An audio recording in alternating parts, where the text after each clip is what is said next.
Meus queridos amigos, senhoras e senhores, é com muita alegria que estamos reunidos para realizarmos mais um estudo das cartas de Paulo.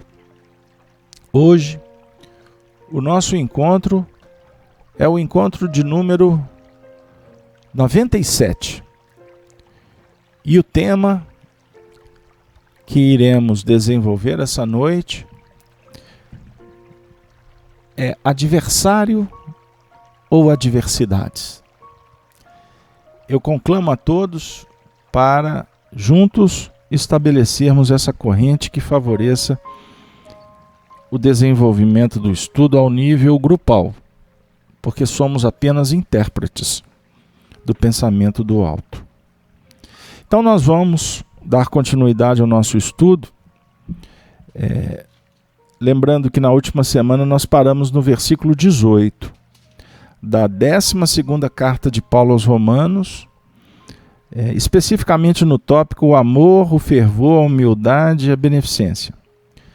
Eu gostaria de, como hoje nós vamos encerrar essa carta com 4 versículos, eu vou ler a partir do verso 9, para que a gente possa se lembrar também de alguns aspectos trabalhados aqui, lembrando que o estudo é sequencial também. Vamos lá. Paulo de Tarso diz assim: o amor seja não fingido, aborrecei o mal e apegai-vos ao bem. Amai-vos cordialmente uns aos outros, com o amor fraternal, preferindo-vos em honra uns aos outros. Não sejais vagarosos no cuidado, sede fervorosos no espírito, servindo ao Senhor. Alegrai-vos na esperança. Sede pacientes na tribulação, perseverai na oração. Comunicai com os santos nas suas necessidades, segui a hospitalidade. Abençoai aos que perseguem.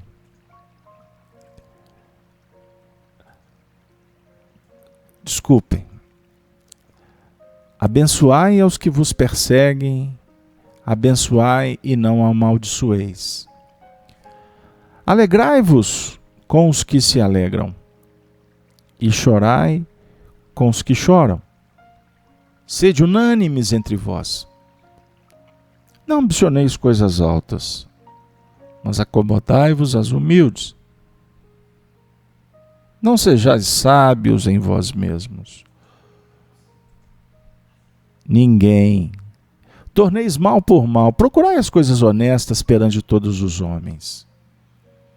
Se for possível, quanto estiver em vós, tende paz com todos os homens. Até aqui nós fomos na última semana. Agora, o versículo 19. Não vos vingueis a vós mesmos, amados, mas dai lugar à ira, porque está escrito: minha é a vingança, eu recompensarei, diz o Senhor. Portanto, se o teu inimigo tiver fome, dá-lhe de comer. Se tiver sede, dá-lhe de beber. Porque fazendo isto, amontoarás brasas de fogo sobre a sua cabeça. Não te deixes vencer do mal, mas vence o mal com o bem. Não te deixes vencer do mal, mas vence o mal com o bem. Nós vamos, se vocês me permitem, fazer uma análise rápida do versículo 19. Paulo diz assim: não vos vingueis a vós mesmos, amados, mas dai lugar à ira, porque está escrito: minha é a vingança, eu recompensarei, diz o Senhor.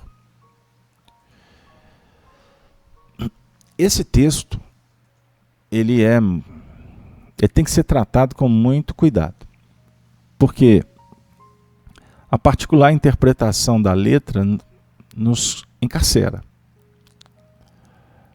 Deus jamais vinga, Deus jamais recompensa, Deus jamais trancafia, pune, porque nós estamos descobrindo a nossa trajetória evolutiva dentro dos princípios que fomentam a legítima liberdade para o espírito aprender a escolher e se responsabilizar quanto às escolhas. O texto aqui trata de aspectos que envolvem a manifestação da vida em expressões configuradas como leis da natureza. O que muitas vezes julgávamos ser castigo, na verdade eram fenômenos naturais incompreendidos. Hoje, o relâmpago não representa mais Deus falando com ninguém ou manifestando o seu poder, no sentido de constranger um ser humano. É um fenômeno da natureza natural. Portanto, a partir do instante que nós compreendemos. O convite de Paulo é muito expressivo, falando para nós cristãos, quando ele aponta: não vos vingueis a vós mesmos, amados. Ele está dizendo para a gente que todo movimento ele traz consigo repercussões. Um pensamento emitido, de acordo com a carga, com a especificidade do pensamento, com a qualidade, nós nos responsabilizamos e teremos que entender ao longo do tempo o porquê emitimos esse pensamento e qual a repercussão que esse pensamento traz para nós, seja em nível do conhecimento, no campo intelectual, ou os próprios impactos em nível de sensação ou de percepções. É da vida. Paulo fala para cristãos. E para o cristão ele diz assim: se o teu inimigo tiver fome, dá-lhe de comer. Se tiver sede, dá-lhe de beber. Porque fazendo isto, amontoarás brasas de fogo sobre a sua cabeça. Brasas de fogo sobre a sua cabeça.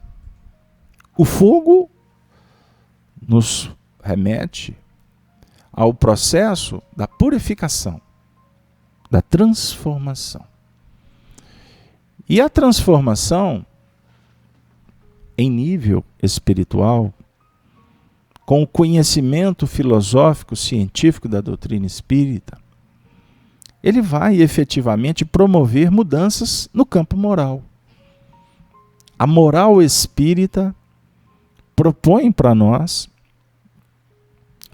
o entendimento da importância de se caminhar na vida sobre a inspiração da consciência, que vai nos dizendo,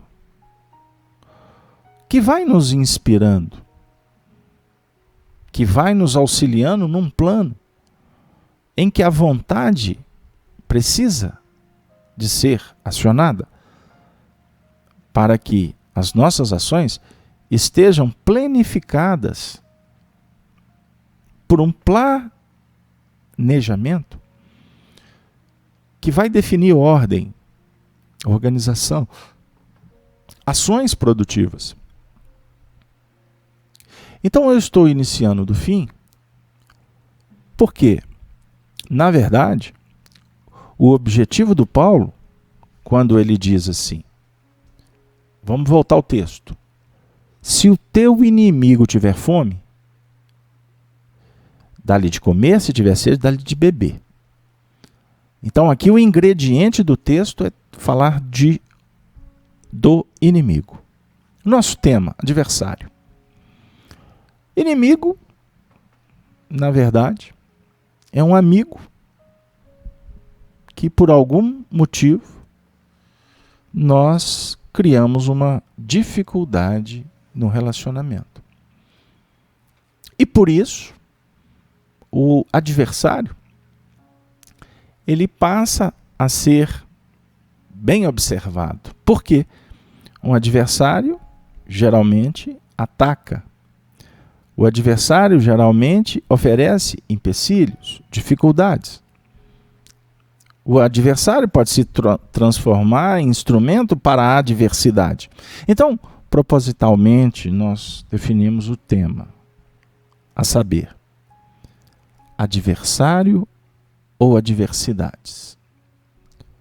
Porque nós podemos falar do adversário como o indivíduos no campo externo, trazendo adversidades que precisam ser trabalhadas por nós no campo interno. Mas nós também podemos falar que os inimigos, na verdade, eles não estão lá fora. Os inimigos verdadeiros estão dentro de cada um de nós. E aí o assunto começa a tomar o endereçamento para as nossas reflexões da noite. Separamos, vamos lá, um texto do livro, Palavras de Vida Eterna. Quando Emmanuel, na lição 178, ele vai falar para nós dos adversários que muitas vezes se tornam delinquentes. Então aqui agora, nós vamos falar dos adversários que estão no nosso caminho, no ambiente de fora. Afirma Emmanuel, reconcilia-te, buscando Jesus. Mateus 5,25. Reconcilia-te, depressa, com teu adversário, enquanto estás a caminho com ele. Vamos ouvir Emmanuel interpretando o texto. Jesus nos solicitou a imediata reconciliação com os adversários, para que a nossa oração se dirija a Deus, escoimada de qualquer sentimento aviltante. Entendo adversários, Jesus nos conclama para reconciliar com eles. Aí o Emmanuel diz, para que a nossa oração, a verbalização, a conversa com Deus, com as esferas superiores, esteja livre de sentimentos ruins, aviltantes, degradantes. Não ignoramos que os adversários são nossos opositores, ou, mais propriamente, aqueles que alimentam pontos de vistas contrários aos nossos. E muitos deles, indiscutivelmente, se encontram em condições muito superiores às nossas, em determinados ângulos de serviço e merecimento. Não nos cabe, assim, o direito de espezinhá-los, e sim o dever de respeitá-los e cooperar com eles. Observemos o ensinamento. Então não temos o direito de espezinhá-los, e o Emmanuel diz, e sim o dever de respeitá-los. Então devemos respeitar os adversários. E aí o Emmanuel ainda coloca um desafio para cada um de nós, que é o cooperar com eles no trabalho do bem comum. Então cooperar com eles no trabalho do bem comum, aqui dá um estudo. Como podemos trabalhar com eles? Mas eu não posso me deter aqui, porque senão a gente não caminha. Embora não lhes possamos abraçar o quadro integral das opiniões.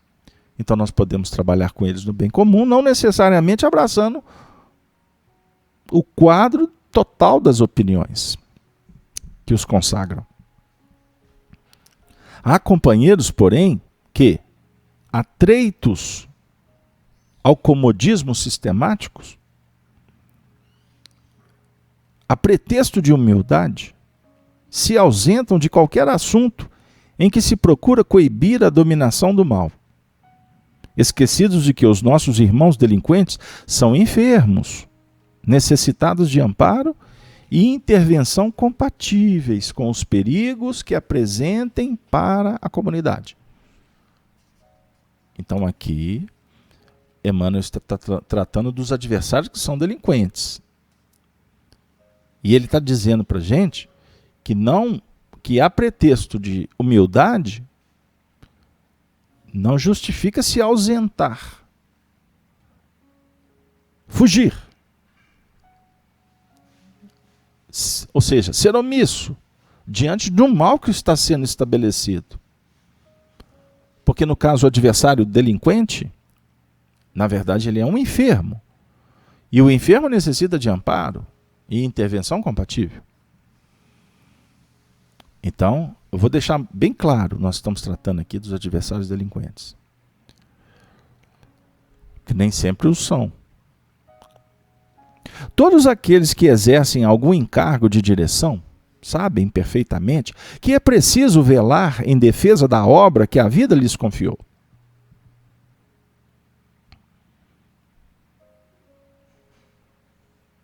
O administrador tem que tomar conta. Imperioso manter-nos em harmonia com todos os que não pensam por nossos princípios. Entretanto, na posição de criaturas responsáveis, não podemos passar indiferentes diante de um irmão obsidiado, que esteja lançando veneno em depósitos de água destinado à sustentação coletiva.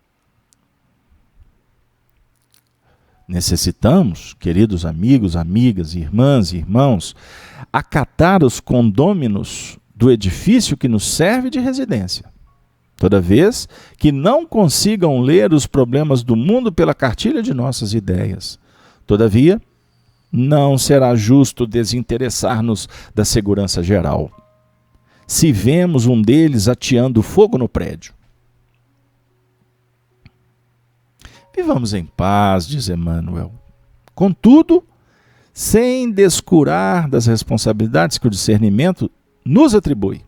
Com isso, não queremos dizer que se deva instalar a discórdia em nome da corrigenda, mas sim que é a obrigação preservar a ordem nas áreas de trabalho, sob nossa jurisdição, usando clareza e ponderação, caridade e prudência. Cristo, em verdade, no versículo 25 do capítulo 5 do Evangelho de Mateus, nos afirma: reconcilia-te depressa com o teu adversário. Mas, no versículo 2 do capítulo 16 do Evangelho de Lucas, não se esqueceu de acrescentar: dá conta da tua mordomia, dá conta da tua administração. Primeiro ângulo da nossa reflexão. O adversário delinquente, na verdade, precisa de ser observado como um irmão. E o irmão, devemos procurá-lo alimentando sempre aquela ideia de que ele tem muito que nos ensinar.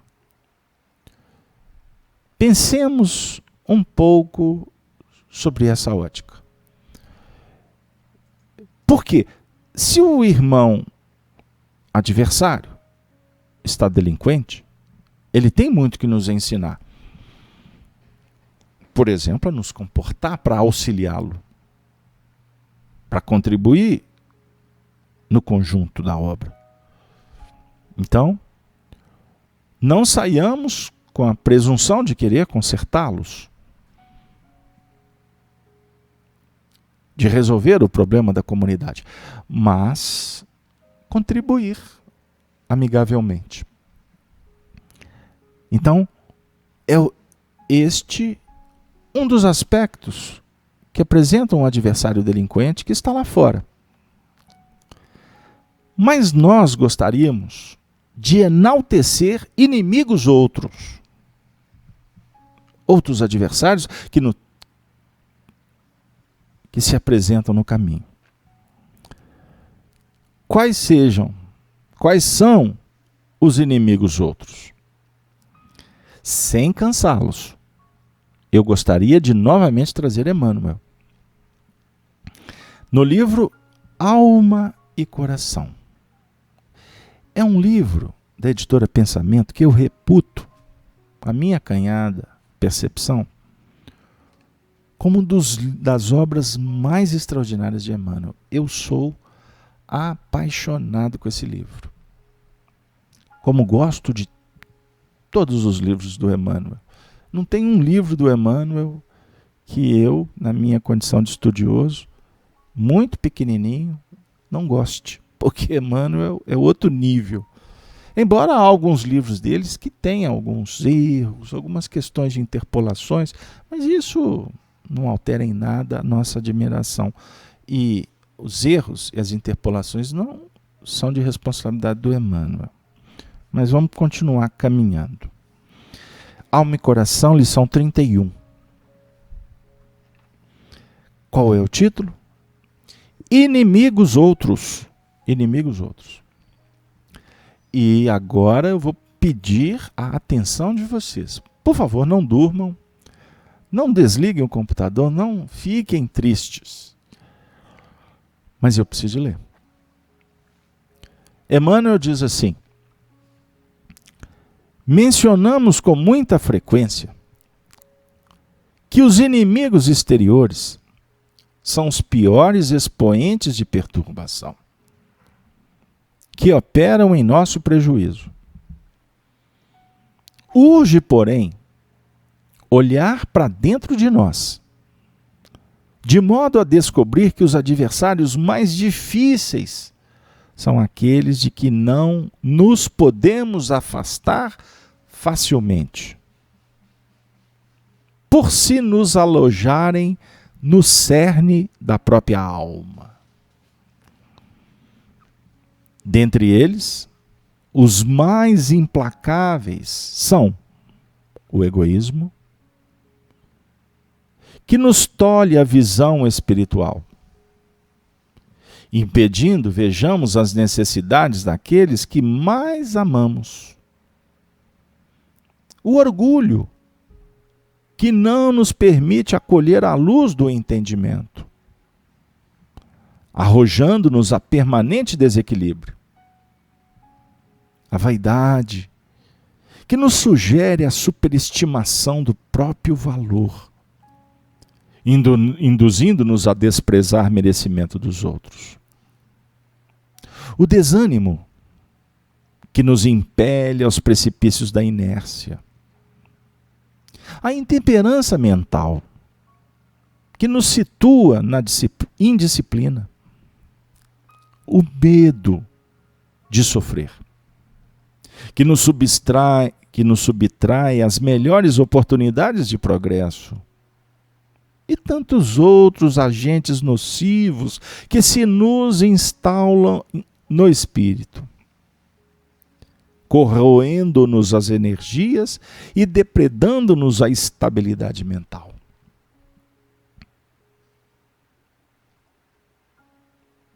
Para a transformação dos adversários exteriores, contamos geralmente com o amparo de amigos que nos ajudam a revisar relações. Olha que extraordinário. Emmanuel vem nos dizer que para transformar os adversários exteriores, contamos com o amparo de amigos que nos ajudam a revisar relações, colaborando conosco na constituição de novos caminhos. Entretanto, para extirpar os que moram em nós, vale tão somente o auxílio de Deus, com o laborioso esforço de nós mesmos.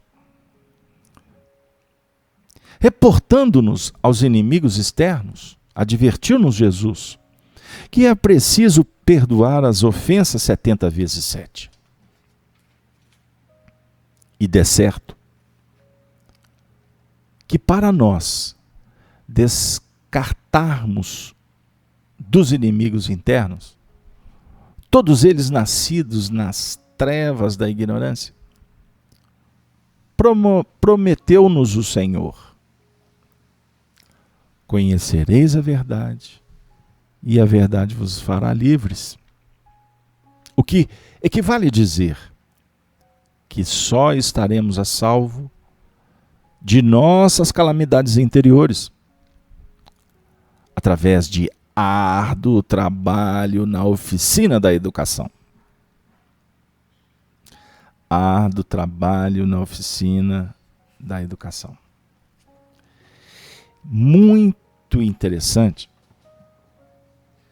porque vai nos remeter, Emmanuel, ao Livro dos Espíritos, Allan Kardec. Quando, na questão 909, Kardec questiona: o homem sempre poderia vencer suas más tendências mediante seus próprios esforços? Resposta: sim. E às vezes com pouco esforço. O que lhe falta é a vontade.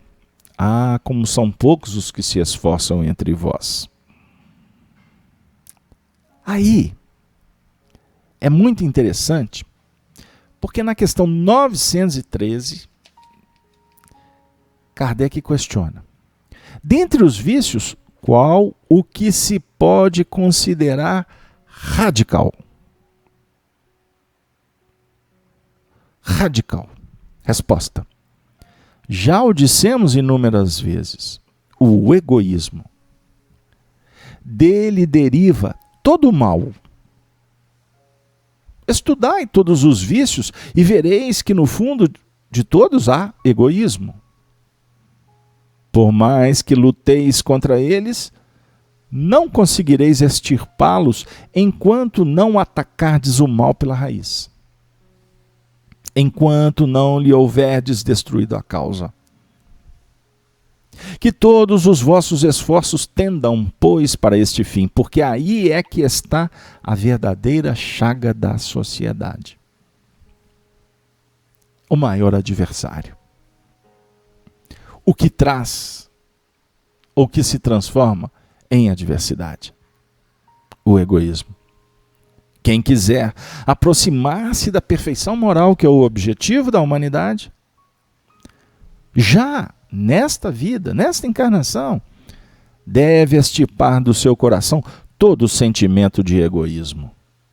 Pois o egoísmo é incompatível com a justiça, o amor e a caridade. O egoísmo neutraliza. Ele desliga, ele fecha, ele encarcera todas as outras qualidades. E por que nós viemos para o Livro dos Espíritos?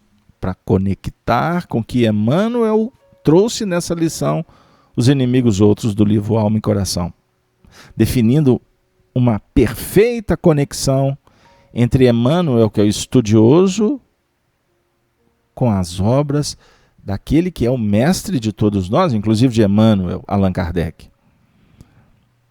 Porque na questão 914, Kardec questiona: fundando-se o egoísmo no sentimento do interesse pessoal, parece bem difícil extirpá-lo inteiramente do coração do homem. Chegar-se-á a isso? Resposta: à medida em que os homens se esclarecem sobre as coisas espirituais, conhecereis a verdade vos libertará, citada por Emmanuel, para vencer o egoísmo. Repetindo, à medida que os homens se esclarecem sobre as coisas espirituais, a filosofia moral espírita, passam a dar menos valor às coisas materiais. Além disso, é preciso que se reformem as instituições humanas que o entretêm e excitam. Isto depende da educação. Foi assim que Emmanuel encerrou a sua belíssima mensagem. O egoísmo.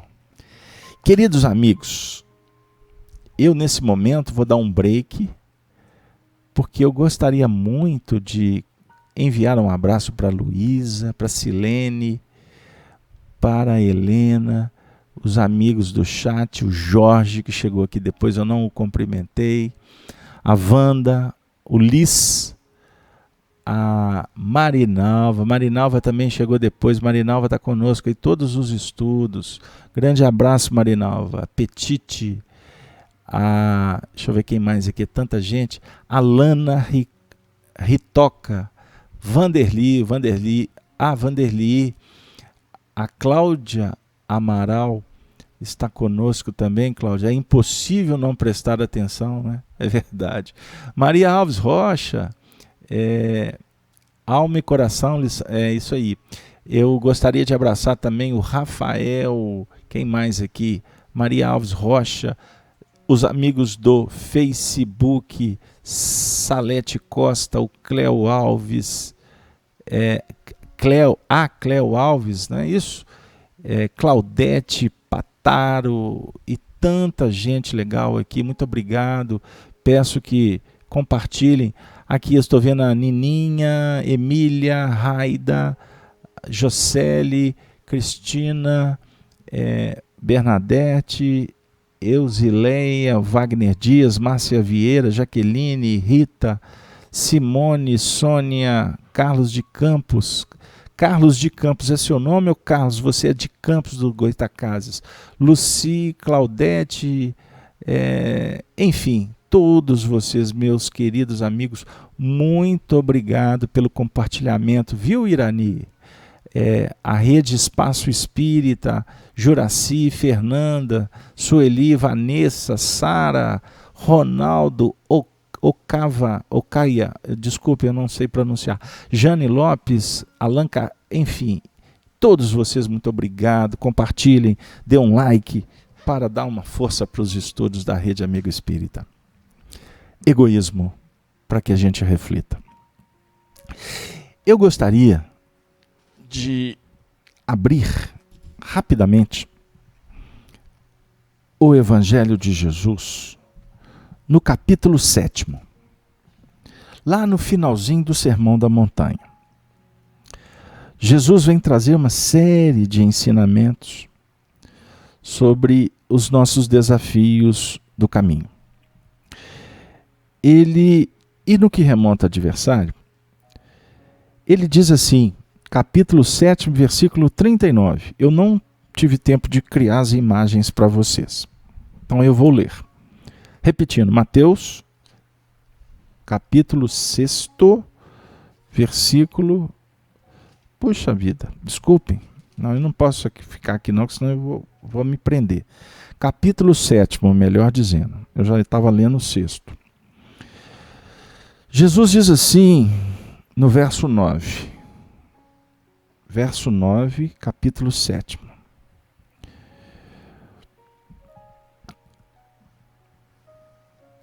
Ele fala assim, melhor dizendo, verso 7, 7. Pedi e dar-se-vos-á, buscai e encontrareis, batei e abrir-se-vos-á. Porque aquele que pede recebe, o que busca encontra, e ao que bate se abre. E qual dentre vós é o homem que, pedindo-lhe pão, o seu filho lhe dará uma pedra? E pedindo-lhe peixe, lhe dará uma serpente? Lembram que nós citamos aqui o verso 20 de Paulo, não é? Se o seu inimigo tiver fome, dá-lhe de comer, e tiver sede, dá-lhe de beber.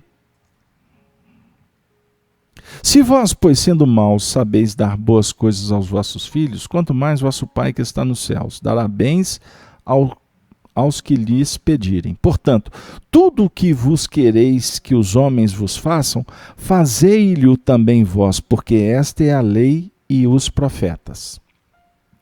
Entrai pela porta estreita, porque larga é a porta, espaçoso é o caminho que lhe conduz à perdição, e muitos são os que entram por ela. Está chegando aonde a gente se propôs a trazer. Porque estreita é a porta, apertado o caminho que leva à vida, e poucos há que o encontrem. Então, Jesus vem nos alertar sobre a necessidade de aprendermos a semear, como Deus o faz. Porque todas as vezes que nós pedimos, o Senhor nos atende. E a proposta que Paulo apresenta para nós é que nós possamos retribuir o mal com o bem. O inimigo, estando ele lá fora, ou estando ele internamente, nós precisamos de cuidar dele. Por isso que no verso 21, Paulo diz assim: não te deixes vencer do mal, mas vence o mal com o bem. Vença o mal com o bem. Olha que beleza. Então, nós separamos. Vocês desculpem que eu cometi um equívoco, insisti no equívoco e agora eu consegui entender o porquê que eu me equivoquei. Porque eu vou retornar ao capítulo 5 de Mateus, porque no final do capítulo 5, nós vamos encontrar o ensinamento que vai encaixar perfeitamente aqui no nosso estudo. Quando Jesus diz assim, vamos lá, no verso 43 do capítulo 5, ouvistes que foi dito, amarás o teu próximo e aborrecerás o teu inimigo. Eu, porém, vos digo, amai os vossos inimigos e bendizei os que vos maldizem. Fazei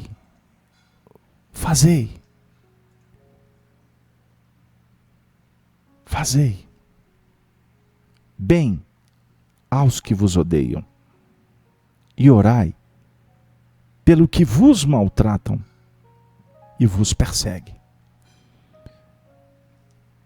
para que sejais filhos do vosso Pai que está nos céus, porque faz com que o sol se levante sobre os maus e bons, e a chuva desça sobre justos e injustos. Amigos, Paulo de Tarso está em perfeita sintonia com o ensinamento do Cristo. Se o teu inimigo tiver fome, dá-lhe de comer. E se tiver sede, dá-lhe de beber. Então nós precisamos de operar para resolvermos, para tratarmos, para cuidarmos dos inimigos. Prioritariamente os que estão dentro de nós. Porque quando resolvemos as nossas questões internas, o que vem no ambiente externo se transforma em adversidades importantes para o nosso crescimento. E é muito fácil amar amigos. O desafio é amar os inimigos. Nós vamos encontrar Allan Kardec comentando esse assunto no Evangelho segundo o Espiritismo. Vocês estão lembrados? Está no capítulo 12, porque o capítulo 11 é amar o próximo como a si mesmo. No capítulo 12, amai os vossos inimigos. E Kardec vai dizer assim para a nossa reflexão. Ele diz: amar os inimigos não é, portanto, ter-lhes uma afeição que não está na natureza, visto que o contato de um inimigo nos faz bater o coração de modo muito diverso do seu bater ao contato de um amigo. Amar os inimigos é não lhes guardar ódio, nem rancor, nem desejos de vingança. É perdoar-lhes sem pensamento oculto e sem condições o mal que nos causem. É não opor nenhum obstáculo à reconciliação com eles. É desejar-lhes o bem e não o mal. É experimentar júbilo em vez de pesar, com o bem que lhes advenha. É socorrer-lhes em se apresentando a ocasião. É abster-se, quer por palavras, quer por atos, de tudo que os possa prejudicar. É, finalmente, retribuir-lhes sempre o mal com o bem, sem a intenção de os humilhar. Quem assim procede, preenche as condições do mandamento. Amai os vossos inimigos. Que extraordinário o comentário de Allan Kardec. Agora, se vocês me permitem retornar ao Evangelho de Jesus, nós vamos aqui perceber um ensinamento de profundidade. Quando ele diz assim: amar os inimigos de fora, nessa dinâmica operacional do bem, perdoando, abençoando, compreendendo, respeitando, agradecendo por eles serem nossos instrutores. Essa é a dinâmica externa. E na dinâmica interna sermos objetivos no trato com o nosso egoísmo, vencer o interesse pessoal que impede esse trabalho no campo social de convivência. Jesus diz assim, que para nós sermos filhos do vosso Pai, que está no céu, nós precisamos de perceber o alcance magnânimo desse trabalho. Para que sejais filhos do vosso Pai que está nos céus. Por quê? O Pai que está no céu faz que seu sol se levante sobre maus e bons. O Pai que está no céu faz que se levante o seu sol. Deus é luz. Jesus está se referindo ao sol astro-rei que se movimenta na dinâmica da lei natural. Ele está usando uma linguagem de figura, uma figura de imagem para tirarmos o ensinamento moral. O sol é dele. A definir que ele, como luz, Deus é luz, Ele faz com que se levante a luz. Você é filho, precisa de aprender a fazer isso. Porque o texto iniciou dizendo, para que sejais filhos do vosso pai. Então você é filho do seu pai, não do meu. Porque aqui nós não estamos falando do Criador do universo. O pai que conversa com você através da lei. Da lei que está esculpida na sua consciência.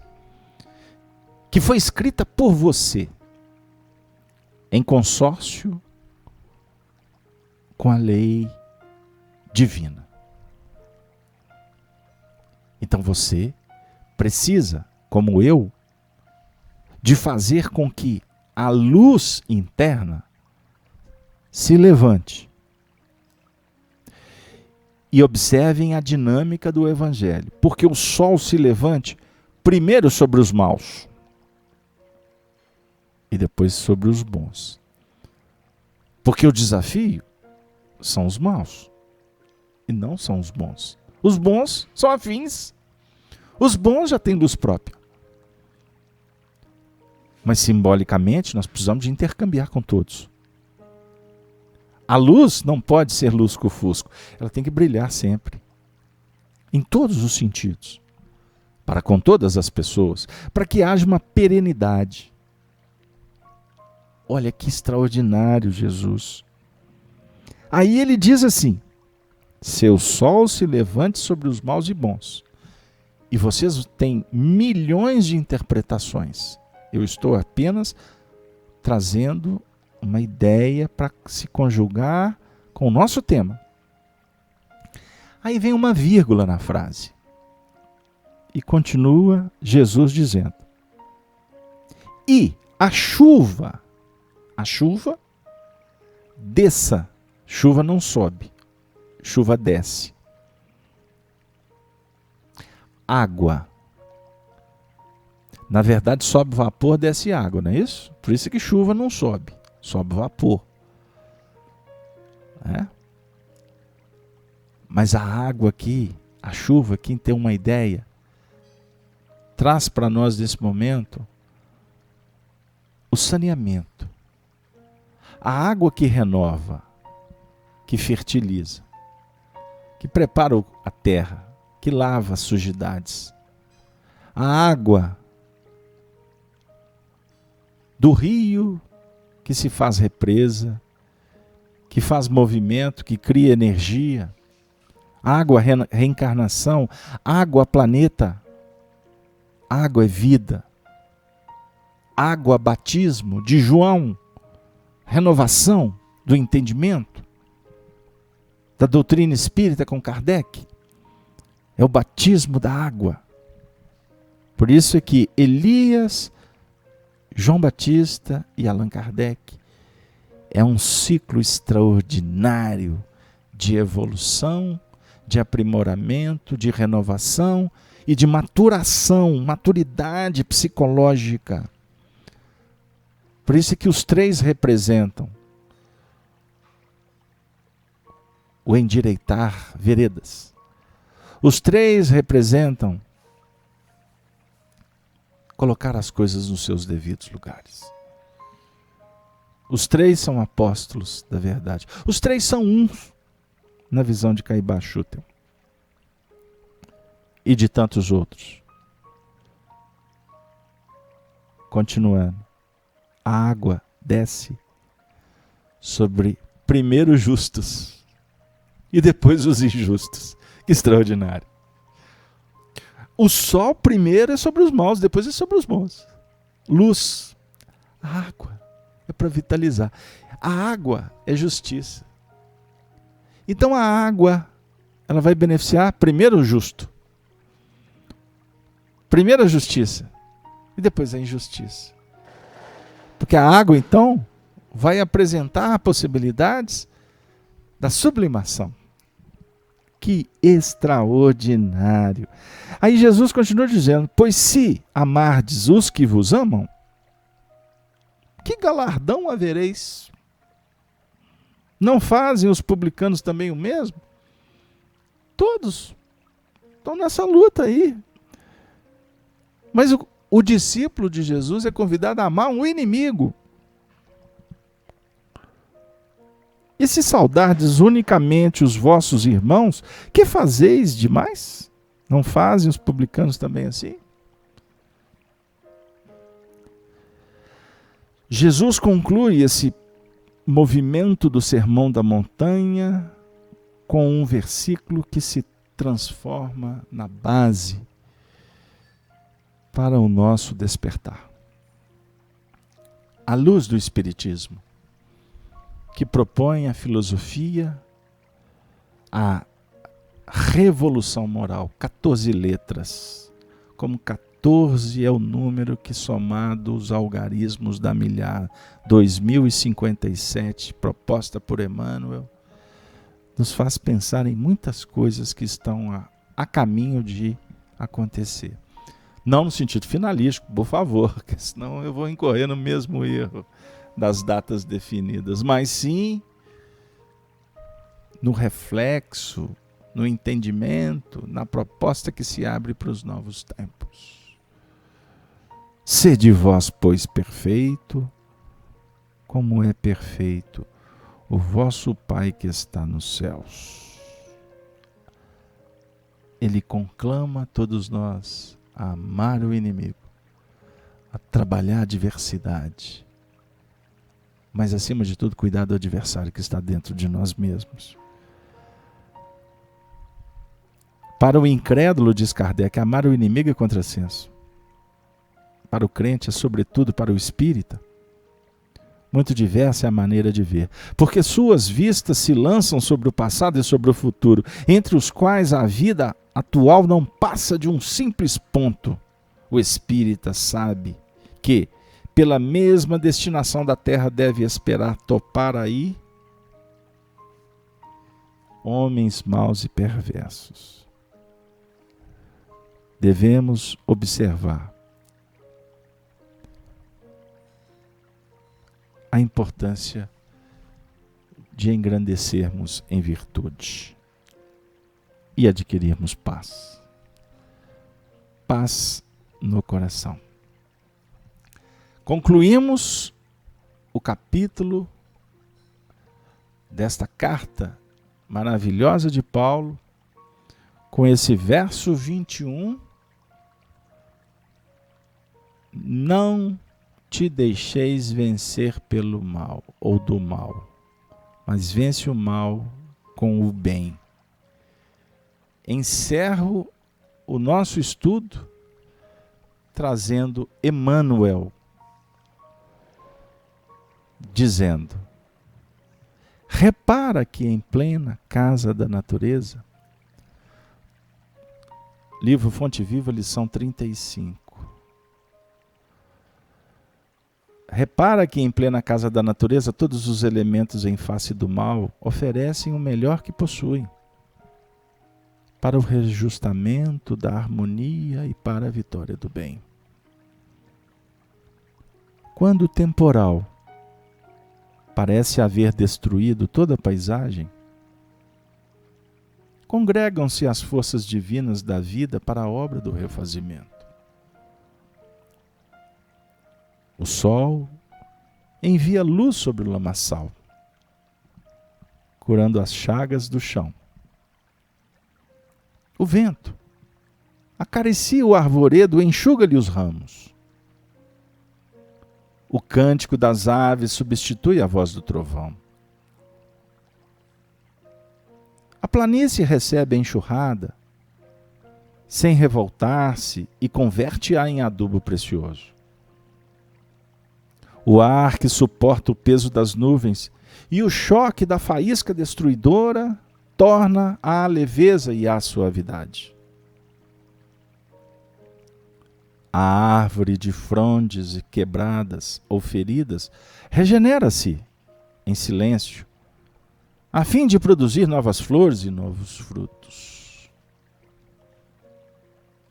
A terra, nossa mãe comum, sofre a chuva de granizos e o banho de lodo, periodicamente, mas nem por isso deixa de engrandecer o bem cada vez mais.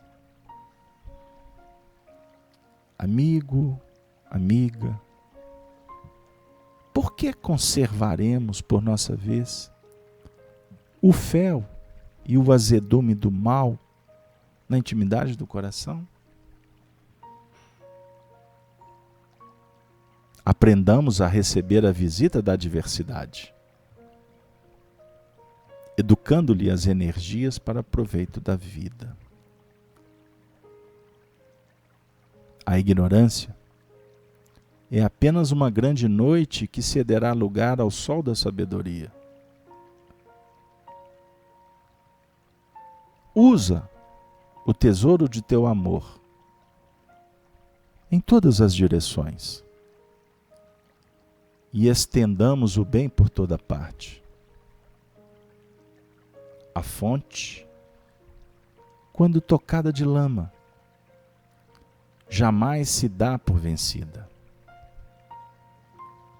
Acolhe os detritos do próprio seio e continua a fluir.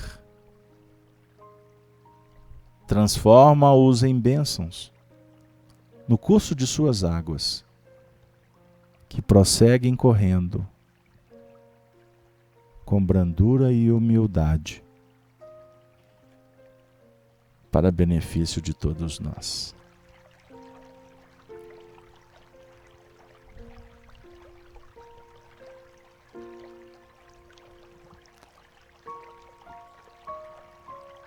Senhoras e senhores, que nesse momento as nossas reflexões possam favorecer para que o gesto de consolo e carinho, de orientação e de definição sejam promovidos pelo real desejo de auxiliar, para que sejamos filhos do Altíssimo, buscando harmonia, inspirados pela natureza, que de uma forma singela nos apresenta sua beleza. Necessitamos de leveza, necessário abrir mão da aspereza, para que possamos continuar no caminho, nas aquisições da experiência e em sublimando os nossos desejos, gerenciados pela vontade do bem, possamos encontrar a tão sonhada felicidade e podermos encontrar a paz, sabendo que ela só reinará na proporção que semearmos a paz. Que os bons espíritos estejam com cada um de nós. Que continuemos firmes no estudo, seja em grupo, seja nas pesquisas que realizamos, na intimidade de nossos lares, no intercâmbio salutar com o livro, amigo, que jamais nos abandona. Sempre que o procuramos, ele tem algo a nos contar. Ou mesmo no convívio com os benfeitores espirituais que nos acompanham. Regados pelo convívio da oração, do entendimento, e da observação das leis. Juntos, compartilhando os nossos melhores ideais, nós iremos chegar aonde nos propusermos. Enquanto isso, que possamos nos unir como amigos. Amigos que se respeitam, amigos que sentem admiração, que se estimulam, amigo que chama atenção, amigo que divide o pão, amigo, o bem mais precioso que podemos adquirir na nossa trajetória espiritual. Façamos amigos, para que tenhamos em Jesus o amigo de todos nós. Nesse momento, agradeço de alma e coração a audiência, a participação, as vibrações de todos vocês. E vamos encerrar pedindo a Deus que nos conceda outras oportunidades. Na semana que vem, iniciarmos o capítulo 13. Em outras atividades, podermos dar prosseguimento aos estudos doutrinários, levando sempre para o nosso irmão essa mensagem viva do Evangelho, lucificada por essa doutrina santa, maravilhosa, que é a doutrina dos Espíritos. Assim, me despeço de todos do chat, do YouTube, do Facebook, os amigos da FIAC que acompanham dos seus lares, desejando a todos uma noite de muita paz. Ave Cristo, Ave Cristo, assim nos despedimos, endereçando um ósculo de muita amizade e um amplexo de muito respeito. Até breve, boa noite para todos.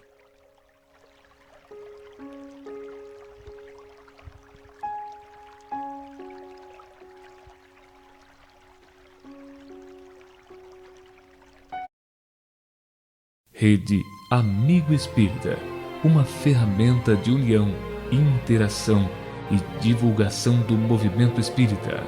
Acesse www.redeamigoespírita.com.br e confira nosso acervo disponível. Rede Amigo Espírita, divulgando, instruindo e unificando.